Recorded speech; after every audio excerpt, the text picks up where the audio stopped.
जानवर का छीनना होता तो है मतलब रात बहुत ज्यादा यहाँ हिरन जो थे वो भौंक रहे थे। हिरन भौंकते हैं भाई यहाँ पे ना। देखो ये उत्तराखंड जो है ना देवभूमि के नाम से जाना जाता है, ठीक है। तो यहाँ पे देवभूमि से मतलब है देवी देवताओं से, ठीक है। ठीक। और जहाँ भगवान है वहाँ राक्षस भी है, ये दुनिया जानती है। देखो सुबह है तो रात भी होगी, ठीक है। तो इस टाइम यहाँ 15 दिसंबर से 12 जनवरी तक काला महीना चलता है। काले महीने से ब्लैक मंथ से मतलब होता है कि जिसमें सिर्फ और सिर्फ राक्षस वगैरह एक्टिव होते हैं, नेगेटिव एनर्जी एक्टिव होती हैं, सोल्स वगैरह जो बैड सोल्स होती हैं ये एक्टिव होती हैं। ये महीना ही इनका होता है। इस टाइम हम कहीं किसी मंदिर में पूजा करने नहीं जाते हैं मंथ में, ना ही कोई पूजा पाठ घर में किया जाता है ये पूरे मंथ में उत्तराखंड में। तो इस टाइम सिर्फ उन्हीं की वो होती है, जैसे अगर किसी घर में परेशान कर रहे हैं तो उन्हीं की पूजा करवाई जाएगी उनको हटाने के लिए। तो ये सब विधान होते हैं। तो ऐसे में हमारे साथ क्या होता है, जहाँ पे भी हम कैंपिंग वगैरह करते हैं, जंगलों में ही करते हैं ऑफकोर्स, तो जानवर के साथ साथ ये चीज़ें भी एक्टिव होती हैं जो हमें महसूस होती हैं कि हाँ कोई चल रहा था, कि हाँ भाई कोई आया था। तो ये चीज़ें इसलिए महसूस होती हैं क्योंकि ये उन्हीं का मंथ चल रहा है और ये एक्टिव रहते हैं। तो दोस्तों मैं इसका एक उदाहरण और दूंगा, जहाँ पर हम लोगों की गाड़ी खराब हुई थी और फिर हैप्पी भाई हम लोगों को रात में ऑयल लेकर आए थे, मोबिल ऑयल लेकर आए थे। उसके बाद जब हमारे पास टॉर्च जो थी ना बिल्कुल ठीक टॉर्च थी, और है ना जैसे हम उस लोकेशन में पहुंचे थे तो ब्लिंक करने लगी थी। तो हैप्पी भाई ने ये बोला कि यहाँ पर कोई नेगेटिव एनर्जी है, इस वजह से ये हो रहा है। और सही में दोस्तों थोड़ी देर बाद है ना हम वहाँ से जब जगह से हटे थोड़ा आगे चले, टॉर्च बिल्कुल ठीक चल रही है और कोई दिक्कत नहीं है। बिल्कुल ये पैरानॉर्मल एक्टिविटी हाँ, तो स्टार्ट हो जाती है। अभी से कोइंसिडेंस बोल सकते हैं, लेकिन ये चीज़ भी होती है, पैरानॉर्मल एक्टिविटीज होती हैं। तो और वैसे भी ये सारी चीज़ें जो होती हैं पेड़ों पे निवास करती हैं। एक पेड़ पे कितनी चीज़ें हैं आप भरोसा नहीं कर सकते, मतलब। और इसलिए बोलते हैं कभी भी किसी पेड़ के नीचे पेशाब नहीं करना चाहिए और ये गलत चीज़ नहीं करनी चाहिए। और अगर सोना नहीं चाहिए। अगर आप कुछ कर भी रहे हो तो ऐसी जगहों पर, खास तौर से पहाड़ी क्षेत्र में, तो वहाँ पर क्षमा मांग लो कि भाई इस तरीके से मैं पेशाब कर रहा हूँ या फिर ये काम कर रहा हूँ, हट जाना जो भी हो। तो उससे क्या होगा, कोई दिक्कत नहीं आई। ऐसे ही मेरा एक इंसिडेंट और हुआ था, हैप्पी भाई बताता हूँ। हम लोग पार्टी कर रहे थे और मेरा फ्रेंड था, वो रास्ते में हाईवे पे रुका था, उसने पेशाब करा था। वो घर पहुंचा था, घर पहुंचने के बाद ही उसकी तबीयत खराब हो गई। और उसकी एक मौसी थी जो थोड़ा जानती थी इन सारी चीज़ों को। 1 हफ्ते दवाई करी थी, कुछ नहीं हुआ। मौसी के पास गया, तब जाकर उन्होंने ठीक करा उसको। उस पे ये हो गया था कि किसी ने कोई झपट्टा मार दिया था। झपट्टा बोलते हैं उसको। तो उसने गलती क्या करी थी, उसने बोला नहीं था। अब पता है कभी भी वो टॉयलेट वगैरह करता है ना खड़े होकर सड़क वगैरह इधर उधर कहीं भी, तो क्षमा कर लेता है, जो भी हो हट जाओ, क्षमा करना, पेशाब कर रहा हूँ, बस। ये होती हैं चीजें। और ये एक्टिविटीज का क्या होता है, कई बार ना रोड क्रॉस कर रही होती है रात को, दिन में।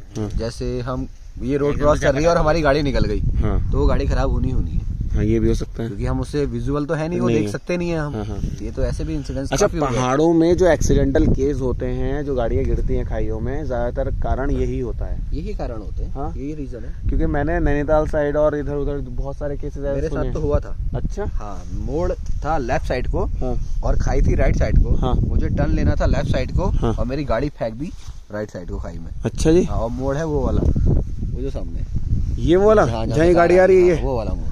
अच्छा जी, मोड़ पे। अच्छा जी। तो फिर क्या, तो दिक्कत हो गई होगी फिर तो? ये जहाँ से गाड़ी आई ना, इसके पीछे जो दिख रहा है, अच्छा, ऊपर वाली खाई जो, वहाँ की बात है। अच्छा। फिर गाड़ी कैसे मरते मरते बचा था मैं। वो तो मेरे पे मम्मी आती है ना, जब से मतलब वो सेव करती है मेरे पे, हैंड ब्रेक मार दिया उन्होंने, कहाँ से ऑटोमेटिक गाड़ी रुक गई। और जब गाड़ी का फाटक खोला तो पैर खाई में थे। अरे निकल के कैसे? वहीं से पीछे गए सीट पे 2 दोस्त थे मेरे। 15 अगस्त सन 2016 की बात है। तो फिर दोस्तों पीछे से उतरे, मैं भी पीछे गया, मैं भी पीछे से उतरा, 3 लोग थे हम। हमने ऊपर जाके एक गलत जगह पे, जहाँ पे पूजा वूजा का स्थान होता है, हमने वहाँ दारू पी ली थी जाके। अच्छा, ठीक है, एक गलती हमने वो करी। दूसरा, जब हम नीचे को आ रहे थे तो वो क्रॉस कर रहा था। ये इसलिए पता लगा क्योंकि घर पे जाके हम तीनों की इतनी तबीयत खराब हुई थी कि आंखें उल्टी हो गई थी। और जो झाड़ फूक करते हैं, इन चीज़ों को भगाते हैं, वो जब आए मेरे को देखने के लिए, उन्होंने ये बताया कि आप उसके रास्ते पे आ गए, तब उसने आपकी गाड़ी को फेंक दिया। जबकि लेफ्ट टर्न है तो गाड़ी राइट में तो जा ही नहीं सकती, कॉमन सी चीज है। तो वही, उसके बाद हम उतरे। उसके बाद 3 लोगों ने, 2 K10 थी मेरे पे, तो जोर लगा के गाड़ी पीछे करी। आ गई। हाँ, क्योंकि स्टार्ट करने में हल्की सी भी अगर आगे होता तो रिस्क था। पीछे करके न्यूट्रल करके गाड़ी रोड पे लाके फिर हम वापस कर गए, बच गए। और घर जाने तक कुछ नहीं हुआ हमें, कुछ नहीं। घर पे जाते ही ध्यान। आंखें उल्टी। हाँ, तो ये होता है दोस्तों, ये इस तरह की एक्टिविटीज होती हैं पहाड़ों में खास तौर से। तो ये पहाड़ों में रहती है ये चीजें। हाँ रहती है, पहाड़ में भी है, प्लेन्स में भी है। पहाड़ों में होता है ये। हाँ, पता है आपको एक चीज सब बताओ, जगह होती अगर है। आप अगर सही कोई आध्यात्मिक है और थोड़ा सा पावर्स पे बिलीव करता है और अच्छी पावर को अचीव करना चाहता है, और अगर पहाड़ पर बैठकर वो स्थान पर तपस्या कर ले या किसी मंत्र जाप भी कर ले, तो वो उसका मंत्र बहुत जल्दी सिद्ध हो जाता है। उसका रीजन ये है, पहाड़ जो होते हैं ना नुकीले होते हैं। हाँ, मंदिर हमेशा नुकीले होते होते हैं, हैं। मस्जिद हमेशा नुकीली होती है, गुरुद्वारे हमेशा नुकीले होते हैं। इसका रीजन बताता हूँ ये क्यों होता है। क्योंकि नुकीली चीजों पे जो यूनिवर्स से एनर्जी आती है वो सबसे पहले पहुंचती है। सबसे पहले पहुंचती है। आप कभी भी मंदिर के अंदर जाते हो, आपके थॉट्स चेंज हो जाते हैं, नेगेटिव थॉट्स नहीं आते, पॉजिटिव आने लग जाते हैं, एनर्जी फील होने लग जाती है। उसका रीजन यही है, वहाँ पे बहुत ज्यादा एनर्जी होती है। पहाड़ भी नुकीले होते हैं। जो भी लोग यहाँ पे मेडिटेशन करके गए हैं, महात्मा बौद्ध थे, गौतम बुद्ध थे, तो इन लोगों को जो सिद्धियां प्राप्त हुई थी उसका रीजन यही था। क्योंकि यहाँ पे अगर आप बिना बोले चल भी रहे हो ना, तो वो भी मेडिटेशन है।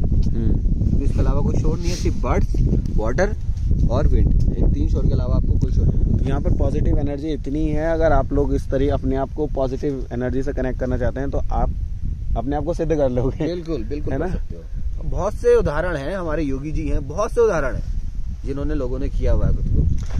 तो चलो दोस्तों, ये पैरानॉर्मल एक्टिविटी वाला सेशन यही ख़त्म करते हैं और अब चाय पीते हैं, क्योंकि फिर हमें निकलना भी है। और यहाँ पर जितनी गंदगी है ये साफ़ करनी है, क्योंकि उत्तराखंड आओ तो गंदगी मत फैलाओ। आप लोग एंजॉय करो, लेकिन जितना भी गंदगी करो सबको एक जगह करके कहीं ऐसी जगह फेंकना जहाँ कोई डिस्टर्ब ना हो, कोई चीज़ ना हो। तो अब हम लोगों ने यहाँ पर एक अपना कट्टा बना रखा है, जिसमें हम लोगों का अभी वो है, क्या कहते हैं, हाँ, गार्बेज वगैरह रखा है। और जितनी ये गंदगी फैली हुई है ये पहाड़ पे, अभी हम लोग इसकी सफाई करके और फिर हम यहाँ से निकलेंगे। तो फिलहाल अभी हम चलते हैं चाय बनाने। आओ गौरव, चलते हैं चाय बनाने। चलो चाय बनाएंगे। चलो भाई साकिब भाई तुम भी आओ।